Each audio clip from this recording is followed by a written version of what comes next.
नमस्कार, स्वागत है आप सभी का मुद्दे की बात में। मैं हूं आपके साथ सुनील चौहान।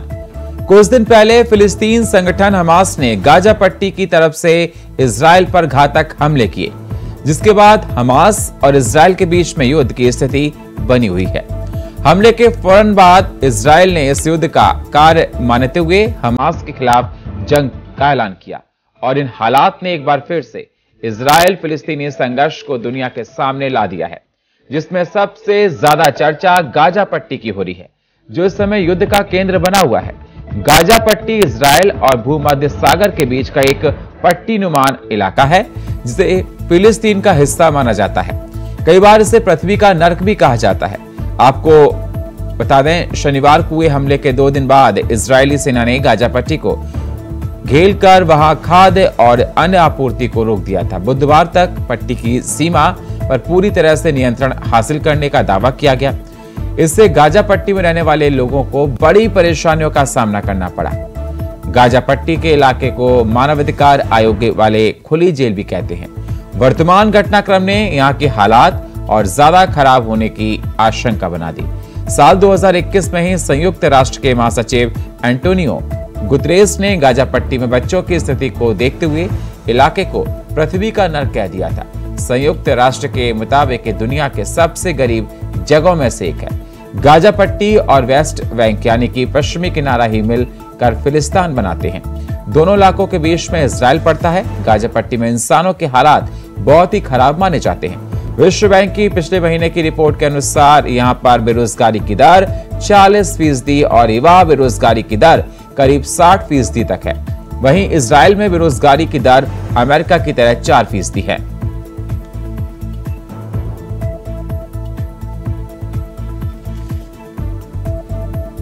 तो लगातार आखिर ये गाजा पट्टी है क्या, सवाल ये निकल कर आ रहा है। और गाजा पट्टी का इतिहास क्या है, ये जंग चल रही है, आगे इसके संकेत क्या होंगे।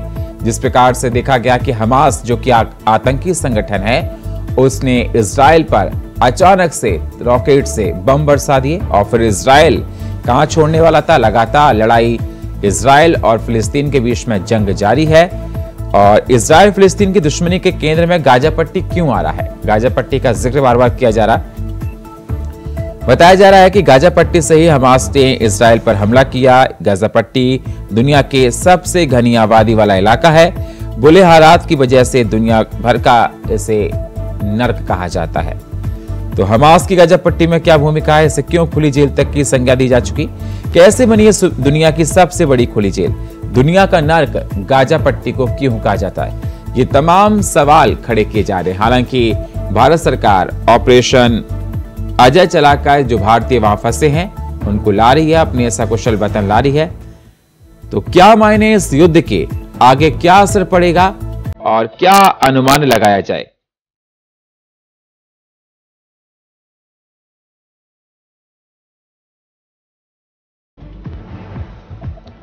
तो आखिर ये गाजा पट्टी है क्या और गाजा पट्टी का इतिहास क्या है।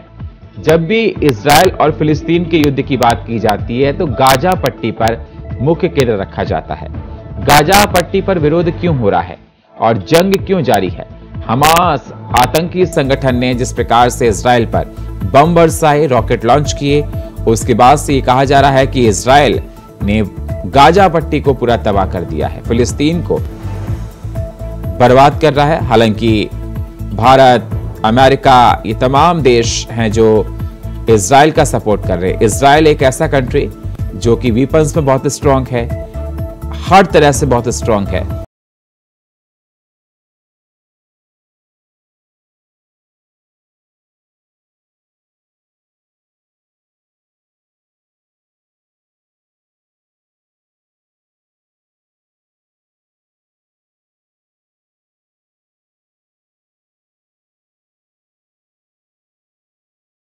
और हमारे साथ चर्चा करने के लिए जुड़ चुके हैं प्रोफेसर करोड़ी सिंह, विदेश मामलों के जानकार हैं। स्वागत है सर आपका। हमारे साथ जुड़ चुके हैं रिटायर्ड मेजर जनरल राजन कोचर, रक्षा विशेषज्ञ हैं। स्वागत है सर आपका। और हमारे साथ जुड़ चुके हैं रिटायर्ड कर्नल गोपाल सिंह, रक्षा विशेषज्ञ हैं। स्वागत है आपका सर। सभी मेहमानों का स्वागत। सबसे पहले सिंह साहब, मैं आपके पास ही आना चाहूंगा।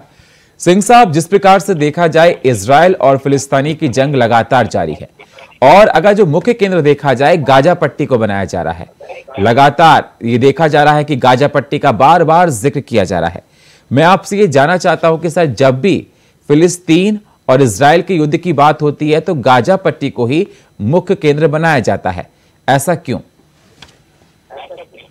देखिए सुनील जी, ये तो गाजा पट्टी में हमास का उदय हुआ और हमास मजबूत हुआ। जी सर। ये क्यों हुआ?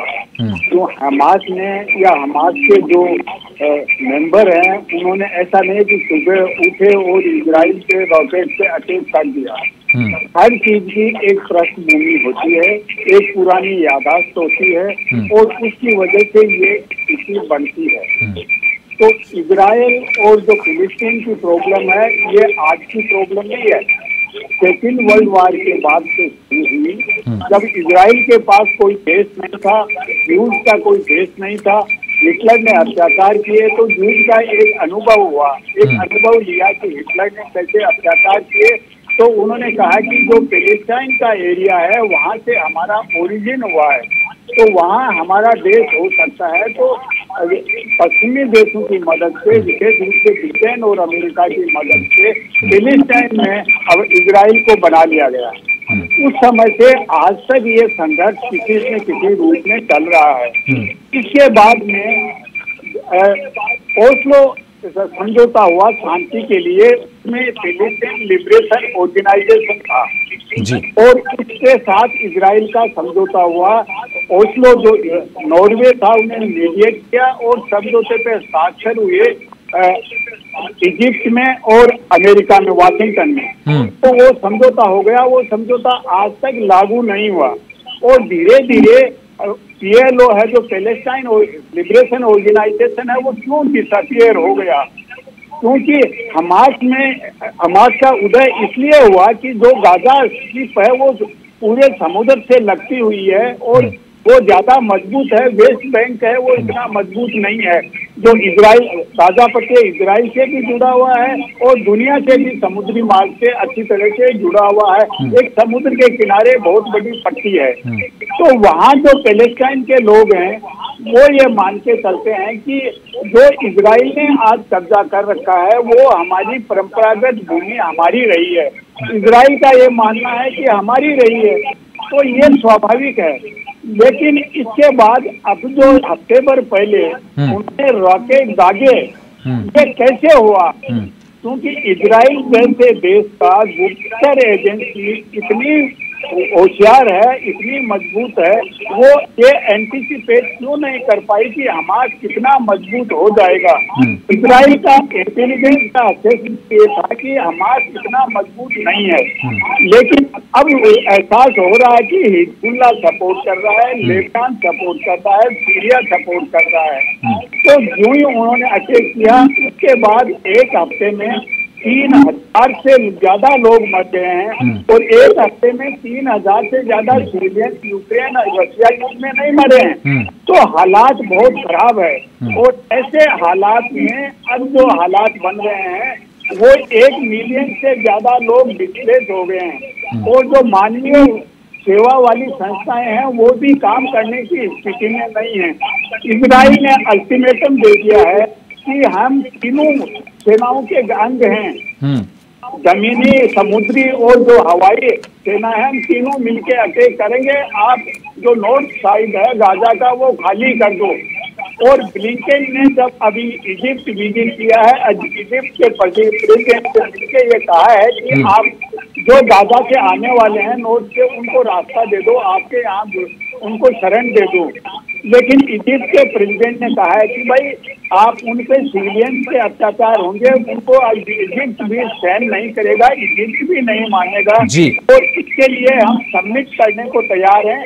दुनिया के जो महान शक्तियां हैं, बड़े पावर हैं, वो मिलके इसका समाधान निकालें, इस मानवीय संकट को और अधिक खतरनाक न बनाएं। लेकिन आज की स्थिति में ऐसा लग रहा है सुनील जी, ये हालात और बिगड़ते जा रहे हैं। बिल्कुल सर, हालात लगातार बिगड़ते जा रहे हैं। हमारे साथ जुड़े हुए रिटायर्ड मेजर जनरल राजन कोचर साहब, रक्षा विशेषज्ञ हमारे साथ हैं। सर स्वागत है। आवाज मेरी सर आपके पास आ रही है? हाँ, बिल्कुल। जी सर, सवाल मेरा सर आपसे यही है कि जिस प्रकार से देखा जाए इजराइल और फिलिस्तीन के युद्ध को दुनिया की नजर टिकी हुई है।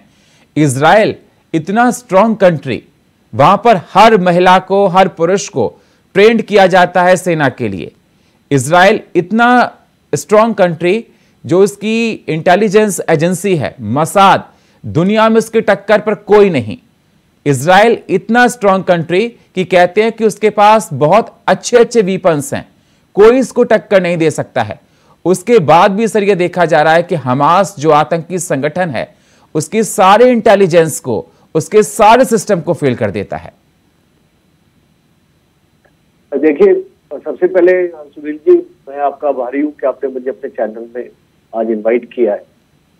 अभी ये इंटेलिजेंस फेलियर मैं इसको मानता नहीं हूं, इसलिए मैं नहीं मानता हूं कि हमको फर्क होना चाहिए इंफॉर्मेशन और इंटेलिजेंस। ये इंफॉर्मेशन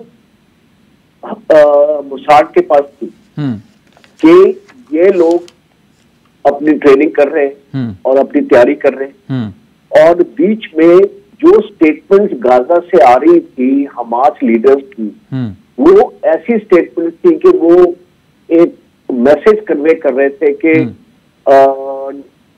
हमको लड़ाई नहीं चाहिए, हमको गाजा में डेवलपमेंट अपना करना है, हमने अपने पैलेस्टीनियंस का जो भी उसकी कंडीशन है उनको सही करना है, वहां पे हॉस्पिटल स्कूल्स की कमी है, हमने उसको ठीक ठाक करना है। और वो एक कॉम्प्लिसेंसी जिसको आप मान सकते हैं, या कि आपने देखा होगा कि जब हमारा कारगिल हुआ था तो उस टाइम भी जो हमको अनुमान नहीं था कि इस तरीके का हमारे ऊपर अटैक होगा, और इसको लद्दाख में भी जब पीएलए आर्मी वहां पर ट्रेन कर रही थी तो उस टाइम भी हमको इंफॉर्मेशन थी, बट वो इंफॉर्मेशन को इंटरप्रेट करना और उसको एक इंटेलिजेंस में कन्वर्ट करना और उसके ऊपर एक्शन लेना, यहाँ पे कमी आई है। और ये सेम चीज हमने ये देखा, अभी उसको इजराइल ने ये सोचा कि वेस्ट बैंक एक ज्यादा थ्रेट परसेप्शन जो हमारा है वो हमारा वेस्ट बैंक की तरफ जाता है, और गाजा एक छोटी सी पट्टी है और हमारी इतनी मजबूत फेंस लगी हुई है, और हमारी कोई ये, और जिस प्रकार से इंफॉर्मेशन गाजा से आ रही थी तो ये अनुमान नहीं लगा पाए हैं। और दूसरा, इजरायली फोर्सेस को मूव किया गया पिछले 8-9 महीनों में कि वो वेस्ट बैंक को ज्यादा रीइंफोर्स करें, और कुछ वेस्ट बैंक में भी इंसिडेंट्स हुए थे जिसकी वजह से आपका इजरायली फोर्सेस का जो फोकस है वो वेस्ट बैंक की तरफ चला गया था। तो ये एक हम फौज में बोलते हैं डिसेप्शन प्लान जी, और कई बार ये डिसेप्शन प्लान सक्सीड कर जाता है क्योंकि दुश्मन को एक ऐसा सिनेरियो पेश किया जाता है। और एक चीज और होती है जो हम अपनी कम्युनिकेशन में, अपने मोबाइल्स में और अपने इसको सिग्नल जो हमारा कम्युनिकेशन है उसमें हम बात करते हैं, उस बात को जानबूझ के कन्वे किया जा रहा था इजराइल को कि गाजा में हमास का कोई प्लान नहीं है इसको अटैक करने का। इसीलिए एक सेंस ऑफ कॉम्प्लिसेंसी आ गई। दूसरी, आपने अपने फोर्स लेवल कम कर दिए। तीसरा, आपने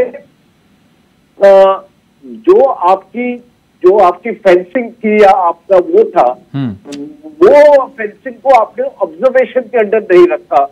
और चौथा, एक चीज और मैं बता दूं, ये गाजा से पैलेस्टीनियन इजराइल आते हैं जाते हैं, एक क्रॉसिंग खोल रखी है जिसमें उनको कोई वीजा की जरूरत नहीं होती है क्योंकि पैलेस्टीनियंस को गाजा में काम नहीं मिलता है, नौकरी उनको नहीं मिलती है, तो वो अपना पैसा कमाने के लिए इजराइल के बॉर्डर टाउन्स में आते हैं। तो सारी इंफॉर्मेशन जहां पे 22 लोकेशंस के ऊपर अटैक हुआ है, हर एक 22 लोकेशंस की जानकारी थी हमास को कि इस घर में कितने लोग रहते हैं, कितने मेल हैं, कितने फीमेल हैं। ये पूरा ऑपरेशन 2 साल से प्लान हो रहा था, आप मान के चलिए।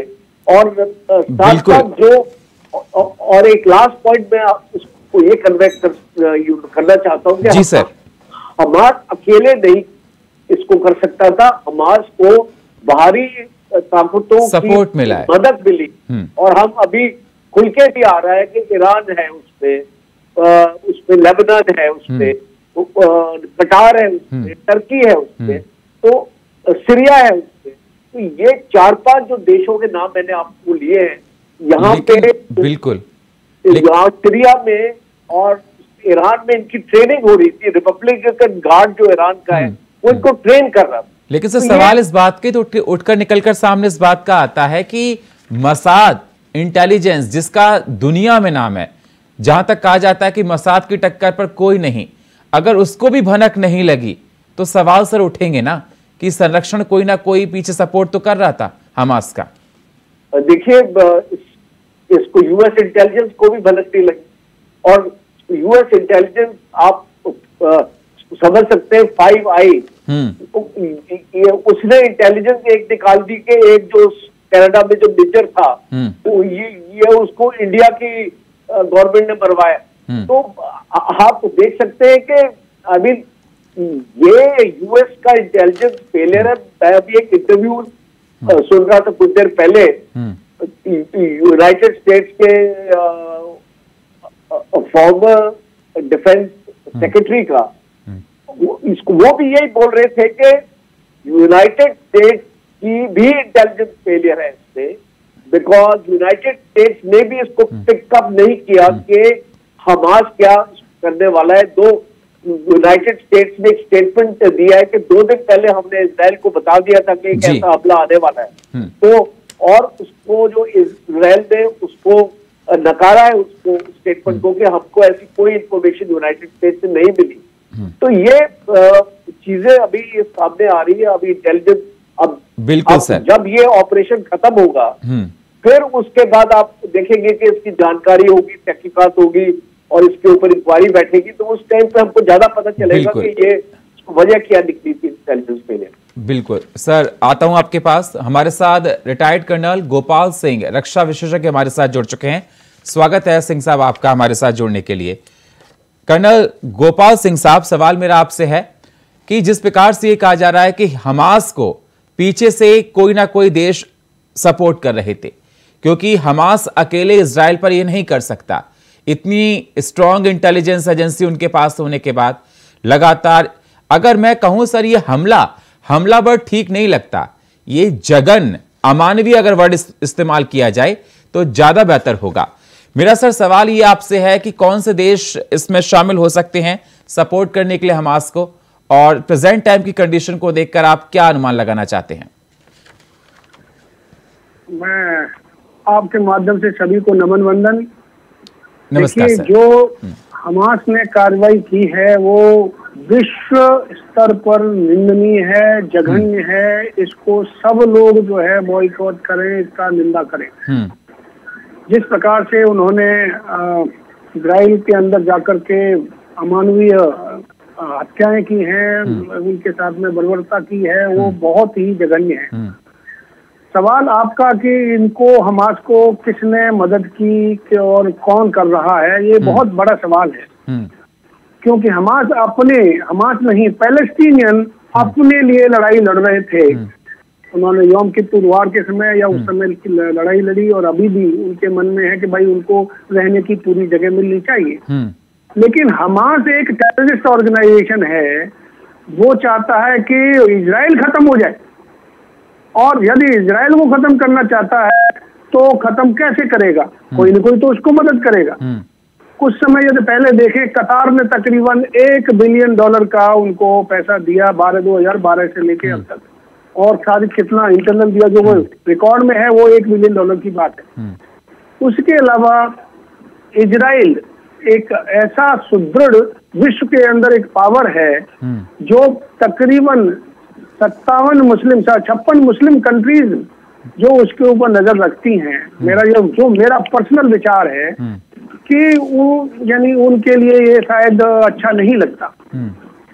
और इस स्थिति में लगता ये भी है कि ईरान ईरान का भी यानी सपोर्ट हो सकता है या बाकी और मुस्लिम देशों का भी सपोर्ट हो सकता है। अब यहाँ पर देखने वाली बात सबसे बड़ी ये आ रही है कि सऊदी अरेबिया के साथ में जो संपर्क बनने वाला था, एक बहुत बड़ी ट्रीटी साइन होने वाली थी, उसका भी प्रभाव इन लोगों के ऊपर पड़ सकता है। लेकिन यहाँ एक और बात जो आती है वो कि मोसाद जो है वर्ल्ड की फेमस इंटेलिजेंस एजेंसी है, तो क्यों सारे दुनिया के बारे में तो वो पता कर सकते हैं, क्या ये हमास के बारे में उनको पता नहीं था कि ऐसा होने वाला है? लेकिन हो भी सकता है। और बिल्कुल अभी में कोचर साहब यही बोल रहे थे सर, कोचर साहब यही बोल रहे थे, हमारे साथ जुड़े हैं रक्षा विशेषज्ञ, उनका साफ तौर पर यही कहना था कि कम से कम 1-2 साल से कार्यक्रम चल रहा था कि पहले वहां की सूचनाओं को लिया गया, इंफॉर्मेशन को कलेक्ट किया गया कि किस घर में कितने लोग हैं, कौन कहां पर है, कहां पर कैसा क्या होता है, उसके बाद ही हमास ने सब कुछ किया और उसके बाद भी भनक ना लगना मसाद को, तो सवाल तो खड़े करता है सर। ये बिल्कुल आप सही कह रहे हैं और उनकी बात से पूरा सहमत हूं, क्योंकि आप देखिए बगैर इंटेलिजेंस के कोई काम होता नहीं। और जबकि उनकी इतनी बड़ी दीवार उन्होंने तकरीबन $1 बिलियन से ज्यादा इजराइल ने खर्च किया है, हाँ, फेंसिंग पर। उसको किस प्रकार से भेदना, भेदने के बाद में तकरीबन 12 किलोमीटर अंदर तक जाना, अपने जो है ग्लाइडर्स के द्वारा जाना, मोटरसाइकिल के द्वारा जाना, क्या नाम है, बहुत बड़ी प्लानिंग इनकी चलती रही है। लेकिन कहाँ ये गलती हुई है हमास से ये समझ में नहीं आ रहा, सॉरी मोसाद से ये समझ में नहीं आ रहा। लेकिन हाँ, इसके 2 कारण और मैं समझता हूँ। एक सबसे बड़ा ये कि इजराइल के अंदर भी जो मुसलमान कम्युनिटी है वो अनरेस्ट पैदा कर रही थी, और यदि उस स्थिति में कोई भी देश, यदि मैं किसी भी देश को आप ले लीजिए, यदि स्थिति बहुत नाजुक देश के अंदर होती जाती है तो कहीं न कहीं से दूसरी तरफ से भी कोई बातें और भी बन सकती हैं। और यही मौका हमास भी देखना चाहता था कि भाई इधर अनरेस्ट है और मुसलमान कम्युनिटी हमारे साथ में एकदम इकट्ठी हो जाएगी तो हम जो है ज्यादा से ज्यादा अपना एरिया इजराइल का कैप्चर कर लेंगे, वापस ले लेंगे। लेकिन ये हो नहीं पाया, क्योंकि विदिन 2 घंटे के अंदर इजराइल बहुत अच्छी तरीके से रिएक्ट किया और आज वो स्थिति बड़ी इजराइल के पक्ष में है। और उसी बीच में अमेरिका भी और भारत का भी साथ बिल्कुल मिल रहा है। चाइना का भी बता रहे हैं कि सपोर्ट मिल सकता है इजराइल को। देखिए कुछ समय पहले तो यही कह रहे थे कि चाइना सपोर्ट नहीं देगा, लेकिन क्योंकि वर्ल्ड स्थिति को देखिए आज विश्व की अभी इस यानी लड़ाई से हमास के ऊपर, और टेररिस्ट ऑर्गेनाइजेशन को कोई भी पालना नहीं चाहता विश्व में। एग्जैक्टली। आप भारत की सरकार, भारत के हमारे प्रधानमंत्री जी ने पिछले 7 साल से बार यूनाइटेड नेशंस में लीजिए, जहां जहां जाते हैं वहां लीजिए, यहाँ पर भी G20 में आए, सबसे पहले एजेंडा वही होता है। हमारे फॉरेन मिनिस्टर जाते हैं, वो भी हर बार कोई टेररिस्ट ऑर्गेनाइजेशन के पक्ष में बार हम कहते हैं कि कोई नहीं होना चाहिए और ना ही होगा, सिवाय इन लोगों के जो टेररिस्ट पैदा करते हैं और उससे ही अपने प्रभुत्व को बढ़ाना चाहते हैं। आप पुरानी मीडिएवल हिस्ट्री लीजिए, उससे पहले हिस्ट्री लीजिए, ये जितनी भर भी टेररिस्ट ऑर्गेनाइजेशन है उन्होंने बहुत कुछ किया है, यहाँ तक कि हमारे ऊपर भी हमले हुए हैं तमाम, और राज भी करके गए हैं। मैं आता हूं ये अभी देश पूरा विश्व बदल रहा है। प्रोफेसर करोड़ी सिंह जी हमारे साथ जुड़े जी, करोड़ी सिंह जी हमारे साथ जुड़े हैं। सर, जिस प्रकार से देखा जा रहा है कि राजन कोचर जी और गोपाल सिंह जी लगातार दोनों लोग ये कह रहे हैं कि हमास को कहीं ना कहीं पीछे से सपोर्ट था और कंट्रियों का, जिस प्रकार से नाम लिया, इराक का नाम ले रहे हैं, और भी कंट्रीज हो सकते हैं, क्योंकि इतनी बड़ी इंटेलिजेंस एजेंसी होने के बाद भी कानो कान कोई खबर ना लगना इजराइल को ये सवाल खड़े करती है। और भारत ने अब इजराइल का सपोर्ट किया है, अमेरिका ने इजराइल का सपोर्ट किया है, सुनने में यह भी आ रहा है कि चाइना भी इजराइल के सपोर्ट में है। तो किस प्रकार से आप देखते हैं सर की? देखिए सुनील जी, हमारे रक्षा विशेषज्ञों ने युद्ध रणनीति के बारे में विस्तार से हमें बताया कि युद्ध किस तरह से डील किया जाता है, आतंकवाद से कैसे डील किया जाता है। लेकिन आतंकवाद भी होने का कोई कारण होता है, एक कार्य कारण संबंध होता है, कोई क्रिया होती है तो उसका कोई कारण होता है। और हमास के मजबूत होने का एक कारण हमारे रक्षा विशेषज्ञ ने बताया कि बाहर से समर्थन है, से लेबनान से, हिजबुल्लाह से, सीरिया से संबंध है और इजराइल के लिए सीरिया के एयरपोर्ट पे अटैक किया है, पाकिस्तान पे इजराइल अटैक कर रहा है। तो ऐसी स्थिति में बाहर से समर्थन है। इसके अलावा एक गहन कारण यह है कि जो दो ओस्लो एग्रीमेंट हुए 1993 और 95 में उनको 5 साल में लागू करना था। विश्व समुदाय जिन्होंने ये समझौता करवाया था, विशेष रूप से नॉर्वे की मध्यस्थता से, उसमें इजिप्ट और अमेरिका भी थे, उन्होंने समझौते को लागू करने का कोई विशेष प्रयास नहीं किया। तो पैलेस्टाइन का जो थोड़ा लिबरल मॉडरेट ऑर्गेनाइजेशन था, पैलेस्टाइन लिबरेशन ऑर्गेनाइजेशन, वो लगभग खत्म हो गया और जो एक्सट्रीमिस्ट ग्रुप था हमास, उसको अंदर से सपोर्ट मिल गया। तो बाहर से भी सपोर्ट मिला, अंदर से भी सपोर्ट मिला, वो मजबूत हो गया। लेकिन एक सामान्य बात है कि दुनिया में कहीं भी जन सामान्य अमन और ईमान से जीना चाहता है, युद्ध नहीं चाहता है। तो ऐसी स्थिति में आज जो हालात बिगड़ रहे हैं, का जो हाल हो रहा है, 1 बिलियन से ज्यादा डिस्प्लेस हो रहे हैं, लोगों को पानी पानी बंद कर दिया, खाना बंद कर दिया, लोगों की इलेक्ट्रिसिटी बंद कर दी। तो इस तरह का जो मानवीय त्रासदी की तरफ जा रहे हैं, तो उसको लेके इजराइल को भी अप्रिशिएट नहीं किया जा सकता। जहाँ तक आपने कहा कि दूसरे देश क्या कर रहे हैं, अभी जो ब्रिटेन है, इजिप्ट गए तो इजिप्ट के प्रेसिडेंट ने कहा है कि हम दुनिया के जो ग्रेट पावर्स हैं उनकी सबमिट करने को तैयार हैं, मानवीय त्रासदी से बचाया जाए। चीन का भी स्टेटमेंट आ गया है, चीन ने ये कहा है कि 2 देश बन जाने चाहिए, पैलेस्टाइन और इजराइल स्वतंत्र देश हो जाएं, संयुक्त राष्ट्र संघ उनको मान्यता दे दे और 2 देश ही समाधान है।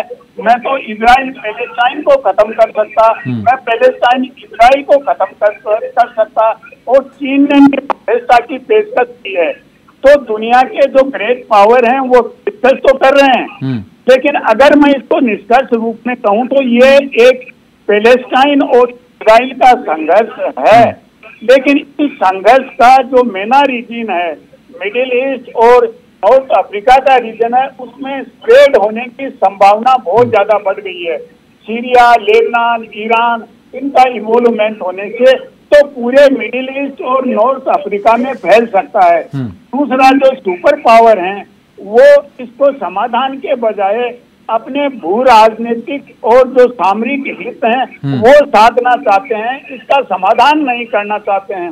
और इस रूप में अगर जो महान शक्तियां हैं वो अपने भू राजनीतिक हित और सामरिक हित से प्रेरित होकर निर्णय लेगी तो दुनिया बहुत ही गलत दिशा में, गलत रास्ते जाएगी।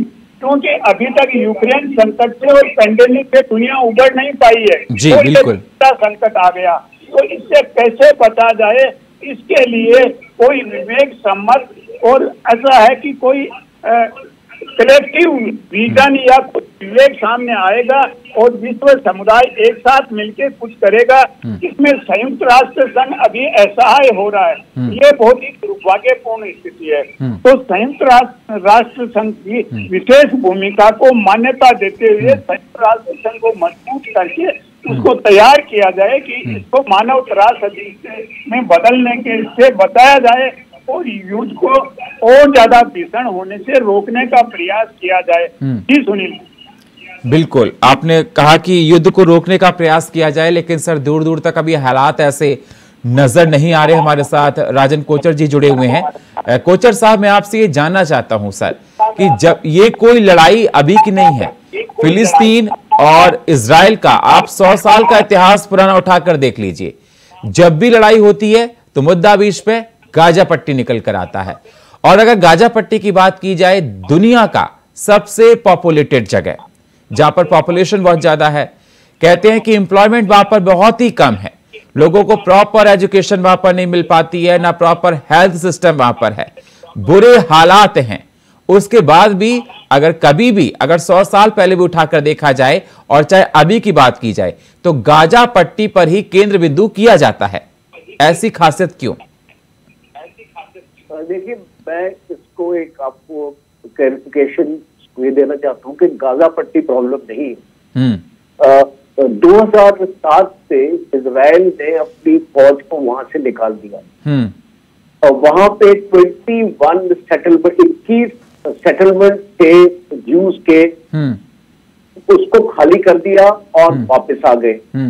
2006 में हमास ने इलेक्शन जीते और वो पिछले 17 साल से गाजा पट्टी को रूल कर रहे हैं, और उसमें इजराइल ने तो दे दिया गाजा पट्टी। गाजा पट्टी तो मुद्दे का कोई हिस्सा ही नहीं है, कोई प्रॉब्लम नहीं इजराइल को गाजा पट्टी से। प्रॉब्लम है West Bank, because main problem है जेरूसलम। जेरूसलम इजराइल उसको अपना कैपिटल मानता है और वो उनकी एक होली सिटी है, और वो चाहता है कि उसका वेस्ट बैंक में दबदबा हमेशा बना रहे। और पैलेस्टीनियन और इसमें क्रिश्चियंस भी हैं, 3 समुदाय वेस्ट बैंक पे रहते हैं। ये मामला खाली मुस्लिम और जूस का नहीं है, इसमें क्रिश्चियंस भी है वहां पे। तीनों मानते हैं कि वो उनका इलाका है। बीच में एक समझौते का एक आइडिया दिया था कि जेरूसलम को 2 हिस्सों में बांट दिया जाए, ईस्टर्न और वेस्टर्न जी, और ईस्टर्न इनको दे दिया जाए और वेस्टर्न इजराइल रख ले। वो भी हमास को एक्सेप्टेबल नहीं है। तो प्रॉब्लम ये है कि तो पैलेस्टीनियंस के 2 गुट हैं, एक है फतेह और एक है हमास। हमास गाजा स्ट्रिप में अपना दबदबा उसका है, और फतेह जो है वहां पे महमूद अब्बास जो पैलेस्टीनियन अथॉरिटी और या प्रेसिडेंट है पैलेस्टीन के, वो वेस्ट बैंक में है। वो एक मॉडरेट पार्टी है, और उसके साथ इजराइल की लीडरशिप की बातचीत चलती रहती है। और आपने देखा होगा कि वेस्ट बैंक में पिछले 3-4 साल में हमेशा कोई ना कोई रॉकेट अटैक या कोई ऐसी चीज हम सुनते हैं। क्योंकि वेस्ट बैंक में भी हमास का 6,000 से 7,000 फाइटर्स, ये आपके हमास के वहां पे रहते हैं। जेनिन एक एरिया है, जेरेको एक एरिया है जो आपका जॉर्डन बॉर्डर के साथ लगता है, और एक साउथ की सिटी है। तो ये 3 हॉटबेड्स हैं वेस्ट बैंक पे, जहां पे हमास के फाइटर्स अपने आप को पनाह देते हैं वहां पे, और टाइम पे वो ये प्रॉब्लम अपना क्रिएट करते हैं। सो ये बेसिकली अगर आप 2 स्टेट की बात करें तो हमास के जो उसका लीडर है, उसके पिछले 6 महीने पहले ही उसने स्टेटमेंट अपना दिया था कि हमको एक्सेप्टेबल नहीं है, हम इजरायलियों का नामो निशान मिटाना चाहते हैं, हम उनकी आइडेंटिटी को खत्म करना चाहते हैं, हम एक्सेप्ट नहीं करेंगे 2 स्टेट थ्योरी। और अभी जो सिचुएशन है वो इसको वर्ल्ड पावर्स को इसके बारे में सोचना पड़ेगा, क्योंकि कई समझौते हुए। आप ऑस्लो एग्रीमेंट की बात करते हैं, एक बेल्फोर एग्रीमेंट है 1918 का, और उसके बाद 1947 में आर्टिकल 181 जो यूनाइटेड नेशंस का है, वो उसमें बताया गया है कि आप इसको 2 स्टेट बनाइए। तो यूएन इसको रेजोल्यूशन है इसके ऊपर, और उसके बावजूद ये 2 स्टेट नहीं बन रहा है। तो इसको मुझे ये लगता है कि ये जो बेसिक आपका रिलीजियस मुद्दा है, और जहां पर भी आपका रिलीजियस मुद्दा आपका सामने आ जाता है, आप दुनिया में कोई भी जगह देख लीजिए, हमारे देश में देख लीजिए, जम्मू एंड कश्मीर का जो मसला है, क्या पाकिस्तान उसको छोड़ने के लिए तैयार है कि भाई हम मानते हैं कि इंडिया का हिस्सा है? तो ये प्रॉब्लम जो है, ये एक पेरिडियल प्रॉब्लम मैं इसको मानता हूं। इसका कोई सलूशन नहीं निकल सकता जब तक जो 2 इसके मेन कंटेंडर्स हैं वो एक्सेप्ट करते हैं कि हमको पीस चाहिए, और हमको शांति चाहिए, आप अपना ये एरिया रख लीजिए और हमको अपना ये एरिया रहने दीजिए। बट प्रॉब्लम ये रहेगी कि अगर आपने 2 स्टेट भी बना लिए और उसके बाद भी इजराइल को थ्रेट रहेगा यहाँ, बिकॉज बेसिक जो आपकी दुश्मनी है और जो आपकी नफरत है, वो जो है नफरत को दूर करने की जरूरत है। जब तक ये नफरत रहेगी, ये प्रॉब्लम का कोई सोल्यूशन सामने नहीं आता। सुनील जी, बिल्कुल, बहुत अच्छे सर आप समझा रहे हैं, दर्शक भी आपको देख रहे होंगे सभी लोगों को, और बहुत अच्छे से आप सभी लोग एक एक बात को सामने रख रहे हैं। मेरे साथ कर्नल गोपाल सिंह जी जुड़े हैं। सर, सवाल मेरा आपसे यह है कि भारत सरकार ऑपरेशन अजय चला रही है और जितने भी लोग इजराइल में, जितने भी लोग बाहर जो फंसे हुए हैं, उनको अपने देश सकुशल ला रही है। ऑपरेशन अजय को लेकर आप क्या कहना चाहते हैं? देखिए, भारत एक सक्षम विश्व में अभी वर्ल्ड ऑर्डर चेंज करने वाला राष्ट्र है। और आपने कुवैत में देखा होगा, कुवैत से हमने सारे अपने लोगों को वहां से एक्सट्रिकेट किया। यूक्रेन के टाइम पे भी किया। जब यूक्रेन की लड़ाई हुई, यूक्रेन की लड़ाई के समय पर भी युद्ध को रुकवा करके अपने 28 से 30 हजार जो हमारे वहां पे भारतीय थे उनको भी लेकर के आए। उसके अलावा भी भारत के अलावा भी पाकिस्तान, नेपाल के लोग जो तिरंगा लेकर के वहां थे, वो तिरंगे का सम्मान करते हुए वो सारे लोग उनको भी लेकर के भारत लेकर के आया। हमारे जो ऑपरेशन अजय चलाया जा रहा है, इसमें सारे हमारे जितने बार भी वहां पर हैं, जो आना चाहते हैं उनको पहली खेप 2 खेप आ चुकी हैं और अब आगे आने वाली जो है उनको लेकर के आएंगे और बड़ा सेफली, बड़े अच्छी तरीके से उनको लेकर के आया जाएगा। लेकिन क्यों बाहर, ये हर जगह भारतीय ही क्यों अपने लोगों को लेकर के आए भाई? भारत अपने लोगों को इसलिए लेकर के आता है और लाना हमारा बहुत जरूरी भी है कि हमारे एक भी भारतीय के ऊपर कोई आंच नहीं आनी चाहिए। आप देखिए कितने लोग बाहर पढ़ते हैं, यहाँ पर भी उनकी कंपनियों में बहुत लोग हमारे टेक्निकल लोग काम करते हैं, बिल्कुल पढ़ाई कर रहे हैं।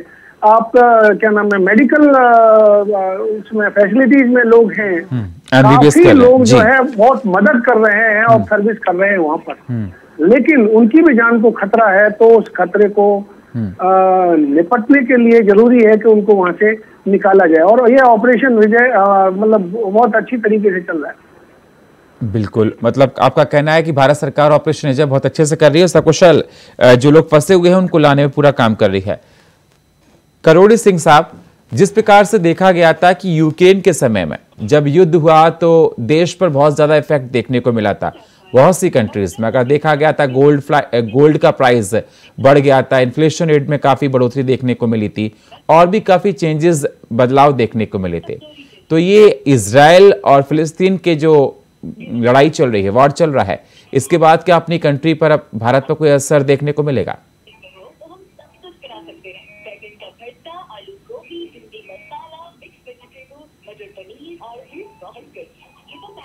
करोड़ी सिंह जी, मेरी आवाज सर आपको मिल रही है?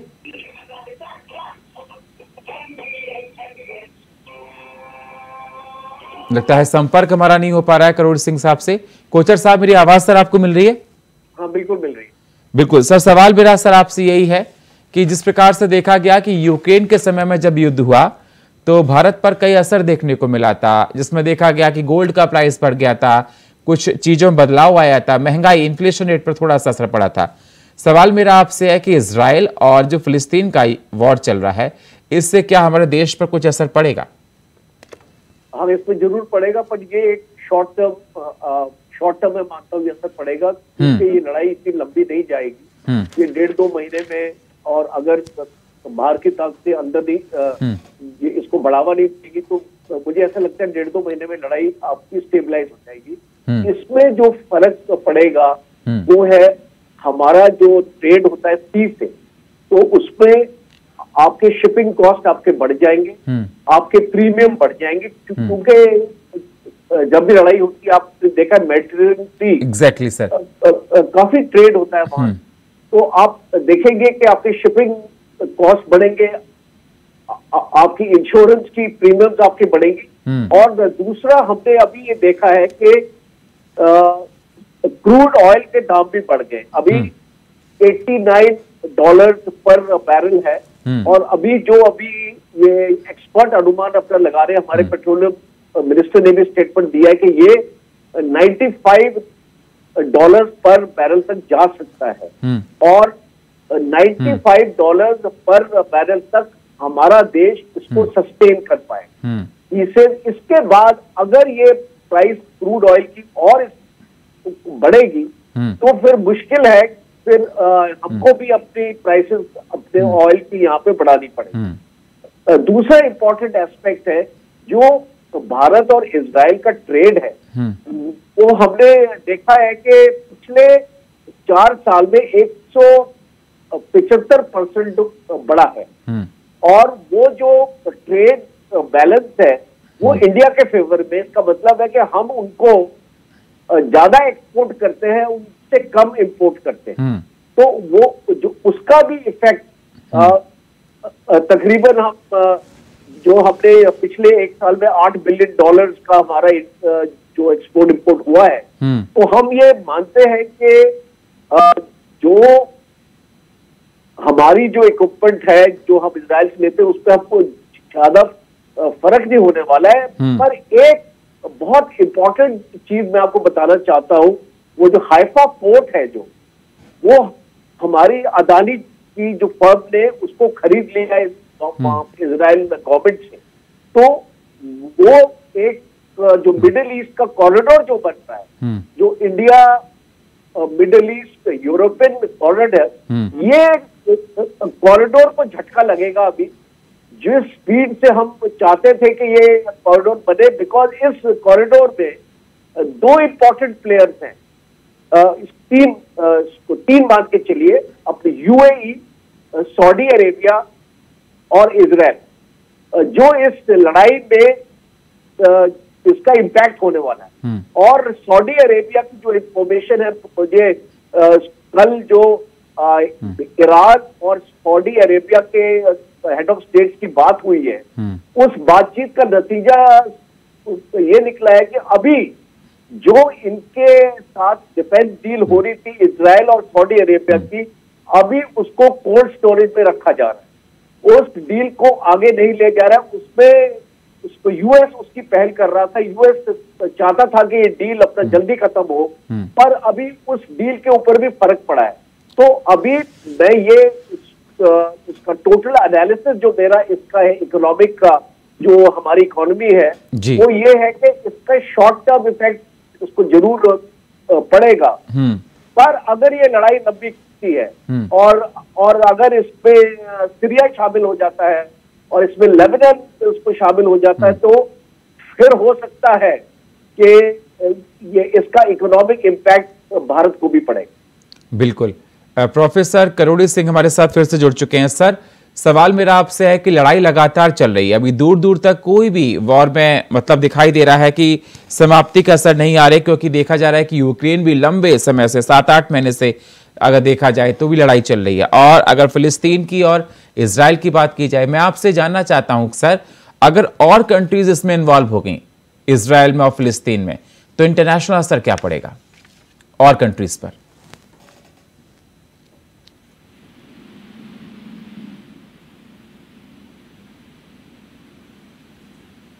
करोड़ी सिंह जी की आवाज नहीं आ रही, आवाज को ठीक कीजिए।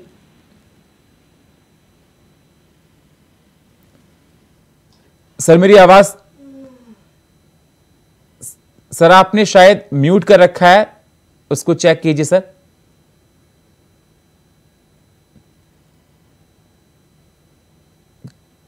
करोड़ी सिंह जी साहब,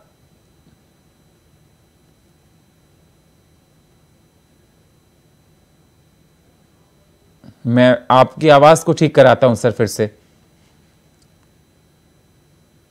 गोपाल सिंह जी हमारे साथ जुड़े हुए हैं। गोपाल सिंह जी, मेरी आवाज सर आपके पास आ रही है?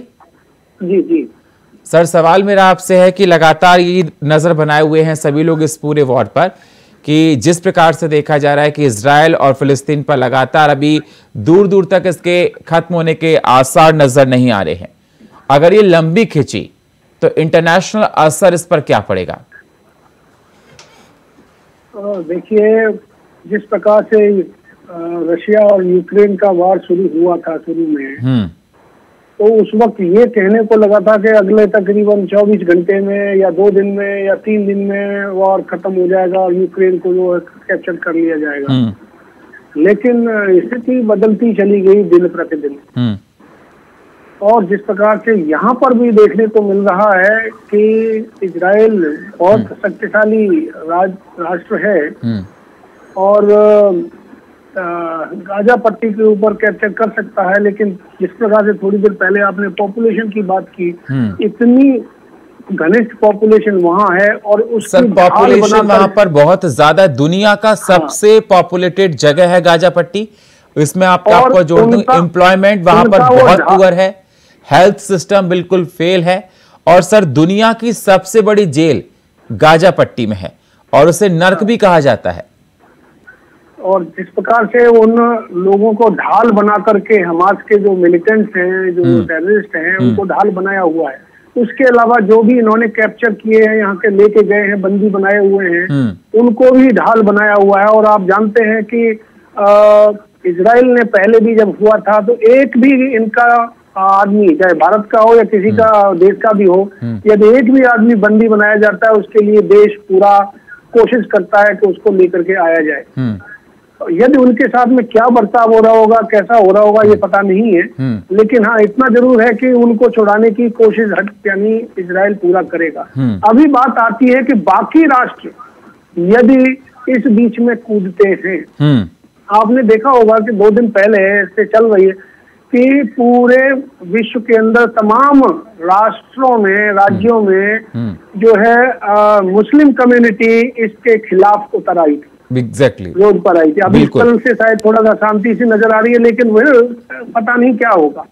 लेकिन जो भी देश हैं जो टेररिस्ट ऑर्गेनाइजेशन को सपोर्ट करने वाले हैं, वो पैलेस्टीन की बात कम कर रहे हैं, लेकिन ऑर्गेनाइजेशन की बात ज्यादा कर रहे हैं कि जो टेररिस्ट ऑर्गेनाइजेशन जो पैदा करते हैं, जैसे पाकिस्तान टेररिस्ट ऑर्गेनाइजेशन पैदा करने की फैक्ट्री है, और उसी तरीके से बाकी लोग, आप देखिए इराक ले लीजिए, तो ये सारे मिलकर के जरूर कोशिश कुछ न कुछ करेंगे।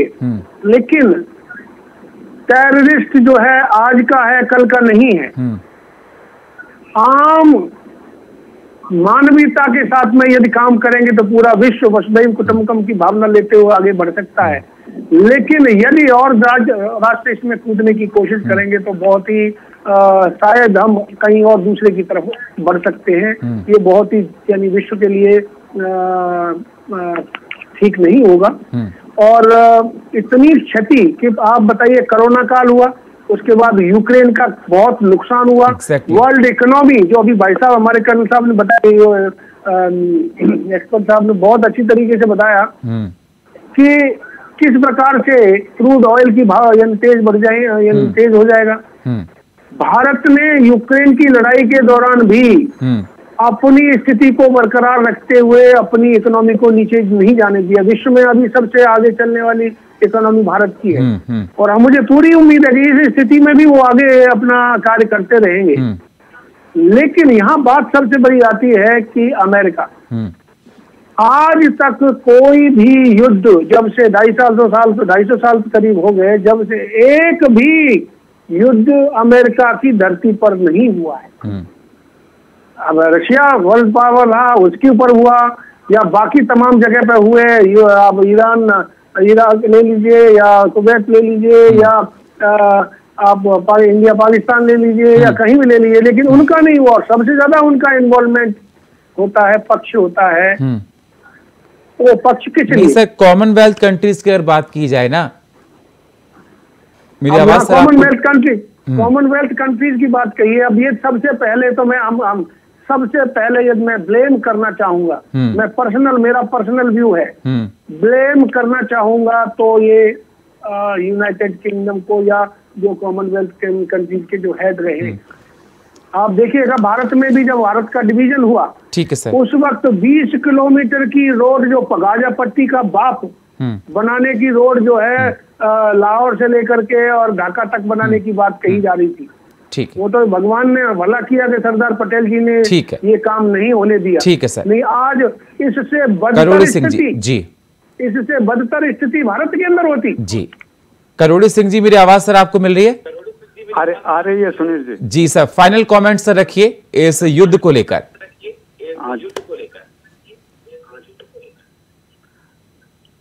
हाँ सुनील जी। जी हाँ जी, फाइनल कमेंट सर।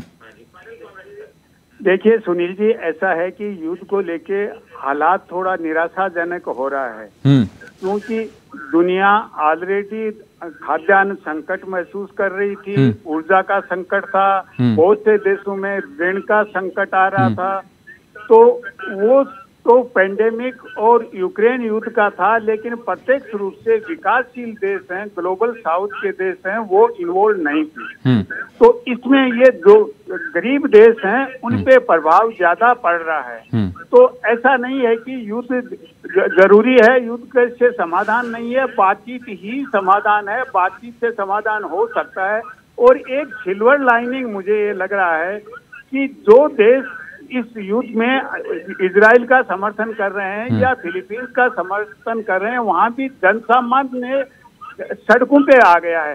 जैसे ब्रिटेन में है, नीदरलैंड में है, स्वीडन में है, जर्मनी में है, लोग सड़कों पे आ गए हैं कि इस युद्ध को रोका जाए।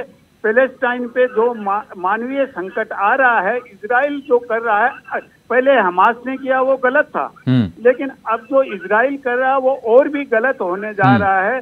तो विभिन्न देशों में जन सामान्य है वो इस तरह का दबाव बना रहा है कि युद्ध को रोक के बातचीत से समाधान की तरफ आगे बढ़ा जाए। क्योंकि एक सुनील जी, इतिहास में एक बड़ा विरोधाभास है, धर्म और राष्ट्रवाद दोनों का उद्देश्य यह है कि एक अच्छा जीवन जिए, संपोषित जीवन जिए, एक शांतिपूर्ण जीवन हो, इसके लिए इनका रखा जाता है।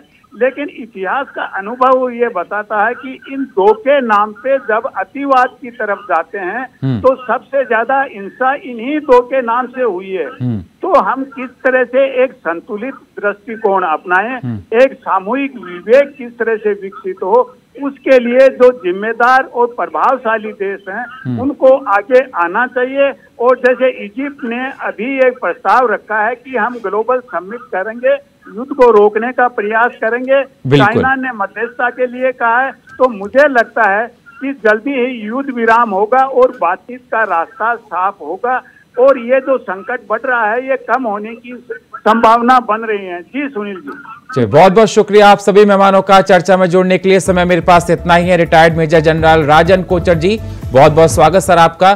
प्रोफेसर करोड़ी सिंह साहब, आपका भी बहुत बहुत स्वागत। रिटायर्ड कर्नल गोपाल सिंह साहब, आपका भी बहुत बहुत स्वागत। तो लगातार चर्चाओं का दौर जारी। अब देखना होगा इजराइल और फिलिस्तीन का युद्ध आगे क्या मोड़ लेता है, कौन कौन सी कंट्रीज में इन्वॉल्व होती हैं। और सबसे बड़ा सवाल ये निकल कर आ रहा कि हमास ने इजराइल पर ये हमला किया, हमला नहीं कहेंगे, जघन अमानवीय जिस प्रकार से कृत्य किया, इसके पीछे हमास को किसने संरक्षण दिया, किसका हाथ था? क्योंकि मसाद जैसी इंटेलिजेंस इजराइल के पास होने के बाद भी उसके कानों कान कोई खबर नहीं लगी। ये बड़ा सवाल बना हुआ है। और फिलहाल मुद्दे की बात में इतना ही। बाकी खबरों के लिए आप बने रहिए इंडिया वॉइस के साथ। तब तक के लिए नमस्कार।